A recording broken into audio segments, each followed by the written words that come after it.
मित्रों,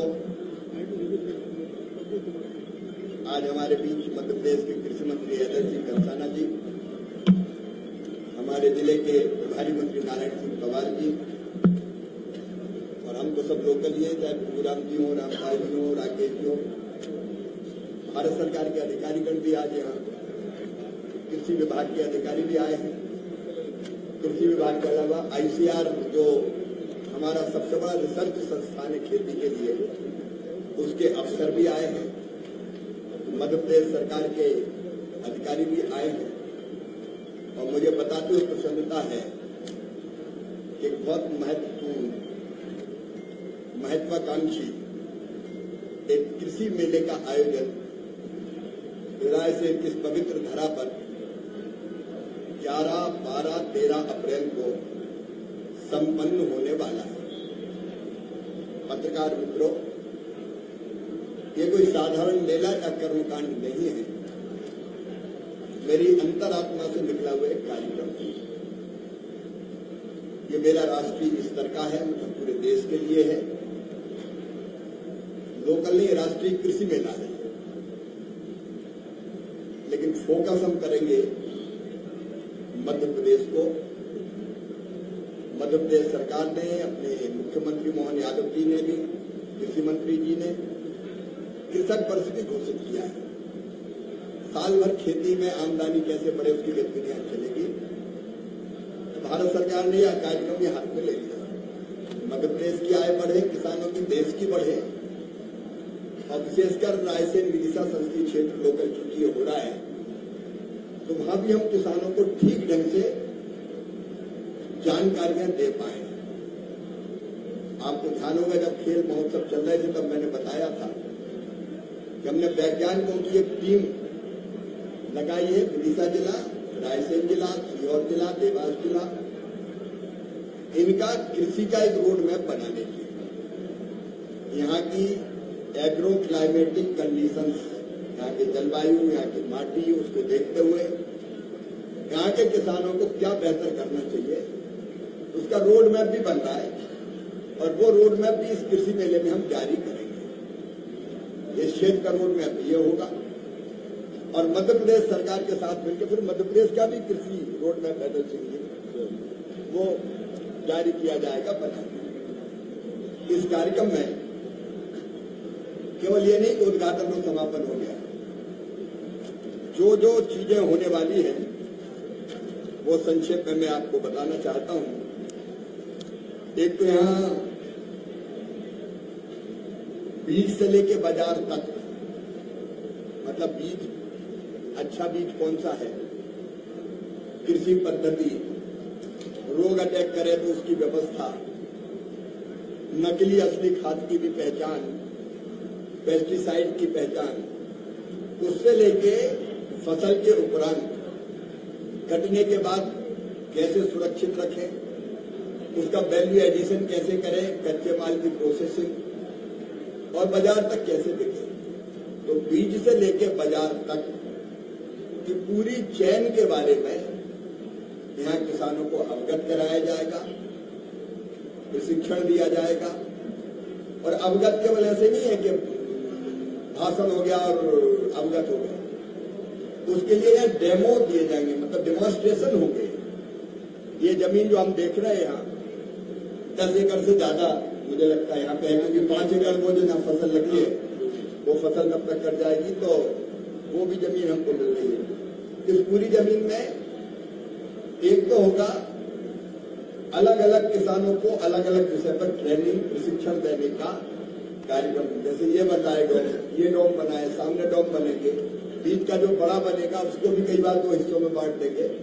तो जिसकी जिसमें रुचि है, किसी की हार्टिकल्चर में रुचि है तो वो सत्र में बैठेगा, किसी की प्राकृतिक खेती में रुचि है तो वो उसमें बैठेगा, किसी की इंटीग्रेटेड फार्मिंग में रुचि है तो वो सत्र में बैठेगा, किसी की polyhouse, greenhouse, bird draft, मोर ड्राफ्ट, अलग अलग रुचि के हिसाब से सत्र आयोजित होंगे। तो एक तो इन सत्रों का आयोजन होगा, और सत्र जो आयोजित होंगे, बीज, मशीनीकरण, बागवानी, स्टार्टअप, फिर हमारे फसलोपरांत का प्रबंधन, भंडारण, प्रोसेसिंग, फसल में रोग का प्रबंधन, किसानों के खर्चे कैसे कम हो सकते हैं वो, और मॉडर्न और स्मार्ट एग्रीकल्चर उस पर होगा। प्रोसीजर फार्मिंग के डेमो होंगे, स्टार्टअप्स वाले आएंगे जो किसानों के लिए प्रेरणा देने का काम करेंगे। फिर हमारे कैपेसिटी बिल्डिंग के काम किसानों के लिए होंगे, वर्कशॉप, सेमिनार, प्रैक्टिकल ट्रेनिंग, उनका पूरा टाइम टेबल यहाँ बनेगा। यहाँ एकीकृत कृषि प्रणाली मतलब कम जमीन पे किसान क्या क्या करे जिससे फायदा हो। तुम केवल गेहूं चावल से फायदा नहीं होता, तो वहाँ फल की खेती, सब्जी की खेती, पशुपालन, बकरी पालन, मधुमक्खी पालन, कृषि पालन, जिनकी रुचि हो तो मछली पालन। तो ऐसा अगर 2.5 एकड़ जमीन है तो 2.5 एकड़ जमीन को कैसे ज्यादा मुनाफा कमाए, उसका भी प्रेजेंटेशन यहाँ होगा। डेमो बाकायदा लगा के दिखाया जाएगा कि क्या क्या वो कर सकते हैं। प्राकृतिक खेती, जैविक खेती, प्रोटेक्टेड मतलब ग्रीन हाउस, पॉली हाउस, उसकी खेती, उसके बारे में पूरे जानकारी यहाँ दी जाएगी। लाइव डेमो भी उसका होगा। फिर अलग अलग मशीनें पूरे देश में और दुनिया में बन रही, उन मशीनों का उपयोग करके खर्चा भी घट सकता है और उत्पादन भी बढ़ सकता है। तो उन मशीनों का भी यहाँ पूरा लाइव प्रदर्शन होगा। कौन सी मशीन कैसे काम करती है, कैसे उसका उपयोग किया जा सकता है। देखो और सीखो मतलब अगर नकली पाउडर है, पेस्टिसाइड, तो उसकी पहचान कैसे करें, उसके बारे में भी यहाँ किसानों को बताने का काम होगा। और जो अलग अलग प्राइवेट हमारे सरकारी सेक्टर में जो काम हो रहा, आईसीआर कृषि विभाग कर रहा, उसको तो हम दिखाएंगे, लेकिन प्राइवेट कंपनियां कई बहुत अच्छे काम कर रही है, जैसे जैन इरिगेशन जैसे कई ऐसी कंपनियां जो वो भी आएंगी और वो भी अपने लाइव डेमो करेंगी और करके बताएंगी कि हम ये कर रहे हैं, इसमें इतना खर्चा आता है, उत्पादन इतना बढ़ता है, मुनाफा इतना होता है।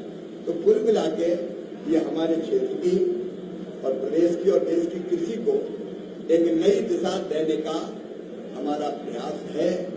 और मुझे लगता है कि आप सबके सहयोग से इस प्रयास में सफल होंगे। इस स्तर पर ऐसा मेला अब तक मध्य प्रदेश में तो लगा नहीं, शायद देश का भी ये पहला होगा। और ये सौभाग्य है मेरा कि रायसेन जिले की इस पवित्र धरती पर इतना बड़ा आयोजन पहली बार संपन्न हो रहा है।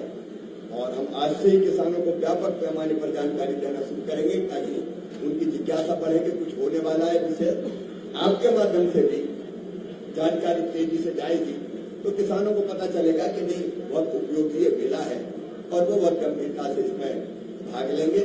हम सब मिलकर इस कार्यक्रम को जो खेती की आय बढ़ाने का एक तरह से सहायक है उसको सफल बनाएंगे। आज उसी की तैयारी देखने हम लोग यहाँ आए थे। आज भूमि पूजन भी किए, निर्विघ्न कुर्मे देव सर्वकार्य सर्वदा, वो भी हो जाए और हम मिलकर इस कार्यक्रम को रायसेन की प्रतिष्ठा के अनुरूप एक रायसेन का मैसेज भी पूरे देश में जाए कि रायसेन में मेला हुआ तो ऐसे हुआ। इसलिए मैंने कहा कि सरकारी सिस्टम के अलावा नागरिकगण, स्वयंसेवक मतलब जो अलग अलग NCC, NSS, scout and guides और कई हमारे व्यापारिक संगठन है, हमारे समाजसेवी संगठन है रायसेन के, हमारे धार्मिक संगठन है। और मैं तो पत्रकार मित्रों को भी कहूंगा कि जितना है पूरी व्यवस्था बनाने में सब योगदान देंगे। मुझे लगता है कि रचनात्मक कार्यक्रम में बहुत अच्छा होगा। मध्य प्रदेश के मुख्यमंत्री जी को निमंत्रण दिया है, उन्होंने आने कहा था।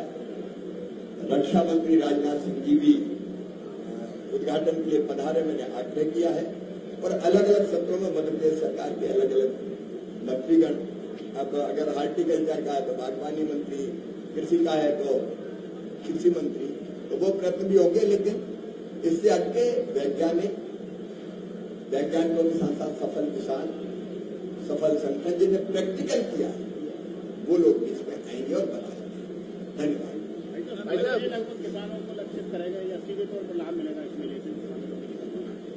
ऐसा कि हमारी कोशिश ये रहेगी, अभी तो हमने प्रारंभ किया है कि हजारों किसान आए और इसको देखें। अब एकदम नंबर तो अभी बताना मैं समझता हूँ, इसमें टारगेट ऐसे तय नहीं कर रहे कि इतने आए। इसमें कोशिश ये होगी कि रुचि जगे और आए। केवल भीड़ ना आए, सीखने आए। मौसमी खेती करने के लिए हाँ, फलों की खेती के लिए। नहीं, मेरा प्रश्न ये फल एवं मौसमी खेती करने के लिए एक डेमो के रूप में रायसेन जिले के किसी आदर्श ग्राम को यहाँ चयन किया जा सकता है कि ये किसी ग्राम से इस बात की शुरुआत की जाए। ये आपका सुझाव बहुत अच्छा है। हमारे जिले की बाड़ी में इस तरीके का थोड़ा प्रयास हुआ है कि वहाँ पे एक अलग तरीके से गांव बसाया जा रहा है। इस तरीके से कुछ हो सकता है। ऐसे प्रयोग जो अपने जिले में वो भी देश भर से कई किसान आने वाले हैं, तो उसे क्या किसानों का कुंभ कह सकते हैं महाकुंभ? मतलब ये वैसा कुंभ नहीं है कि भीड़ इकट्ठी करना और भाषण देना। मतलब एक तो वो होता है कि जिसमें हम कुंभ की तुलना करते हैं भीड़ से, कि लाखों लोग आ गए। ये वैसा कुंभ नहीं है, लेकिन खेती को सीखने और अपनाने की दृष्टि से ये आप उसको कुंभ कहें, मेला कहें, कार्यक्रम कहें, जो भी नाम दें, इसमें जोर इस बात पे उपयोगी होगी। तो भीड़ आई और भाषण सुन के निकल गई, कुछ सीखी नहीं, तो उसमें मजा नहीं आएगा। तो हम वैसा कुंभ नहीं, लेकिन जिज्ञासु किसान। अच्छा, अगर एक जिले से 1500 किसान सीख के करने लगे, तो आप देखना 2-3 साल में पूरा में फैल जाएगा।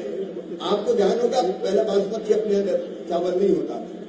दावत को मैं लेके आया जब मैं मुख्यमंत्री था, खजुराहो में इन्वेस्टर समिट हुआ था, तो धीरे धीरे कुछ किसानों ने शुरू किया, आज बासमती चावल फैल गया धीरे धीरे। तो ऐसे ही अगर कुछ किसान खेती शुरू करके लाभ कमाते दिखेंगे, तो बाकी फिर देख के सीख जाएंगे। तो प्रोसेस सिखाने पे है। सवाल था भारत का किसान काफी उन्नत है, काफी तरक्की कर रहा है, पर इस बीच में जो अमेरिका और ईरान का जो युद्ध चल रहा है, तो हाल ही में रसिया ने भी यूरिया सप्लाई पे प्रतिबंध लगा दिया। कहीं न कहीं डायरेक्ट इनडायरेक्ट इंडिया पे भी इसका असर पड़ेगा। तो उसके लिए देखो, ऐसा कोई भी संकट आता है तो विश्व प्रभावित होता है, लेकिन प्रधानमंत्री जी के नेतृत्व में व्यवस्थाएं सब ठीक चले, इसके लिए हम लोग जी जान से जुटे हैं।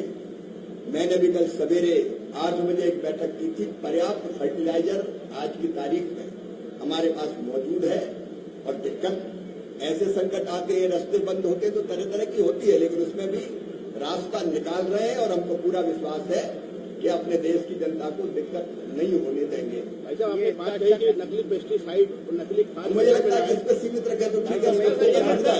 एक सवाल सर, नकली पेस्टिसाइड और नकली खाद का आप कह रहे हैं कि इसमें नहीं होना चाहिए, तो ये रोकने की जिम्मेदारी किसकी सर? रोकने की जिम्मेदारी 3-4 लोगों की, सरकारों की भी है। किसान पहचान ले, वो भी है कि वो पहचान नहीं पाता, इसलिए तो हमने कहा कि इसमें पहचाने भी कि ये नकली है कि असली है, वो भी सिखाया जाएगा। व्यापक पैमाने पर कार्रवाइयां होती थी। पिछले साल मैंने सब मुख्यमंत्रियों को चिट्ठी लिखी, क्योंकि एजेंसी राज्य सरकारों के पास बड़ी होती है, कई जगह बहुत व्यापक कार्रवाइयां हुई है, और इसलिए एक नया बिल हम लेके आ रहे हैं। आपने सुना होगा पेस्टिसाइड एक्ट। मेरा निवेदन इतना है कि ये विषय डाइवर्ट ना हो जाए, नहीं तो मेरा मेला रह जाए। तो पेस्टिसाइड एक्ट एक कठोर बना रहे हैं कि जिसमें गड़बड़ करने वालों को और कड़ी सजा मिले। इतना अच्छा मेला रायसेन में आयोजित हो रहा है, रायसेन के किसानों के लिए सौभाग्य है। यदि उन्हें कोई अच्छे उपकरण पसंद आते हैं, तो बैंक वगैरह यहाँ उपलब्ध होंगी, तो उनको कम रेट पे अनुदान दे सके, उनको ऋण। अभी तो हमने ये तय किया है कि 2 चीजें, एक वो उपकरण देखें, देखने के बाद कितने उपयोगी है, उन पे कितनी सब्सिडी मिल सकती है, योजनाएं कौन कौन सी वो भी बताया जाएगा। अब बैंक के बिल प्रोजेक्ट के बारे में तो तत्काल में नहीं कह सकता कि आज उसको पसंद आई और खरीद के ले जाए, आगे फिर कैसे सुविधा से मिल जाए इसकी कोशिश करेंगे। बहुत बहुत धन्यवाद, और आपका पूरा सहयोग, मतलब आपको केवल मीडिया के रूप में नहीं, पूरा सहयोग भाई साहब।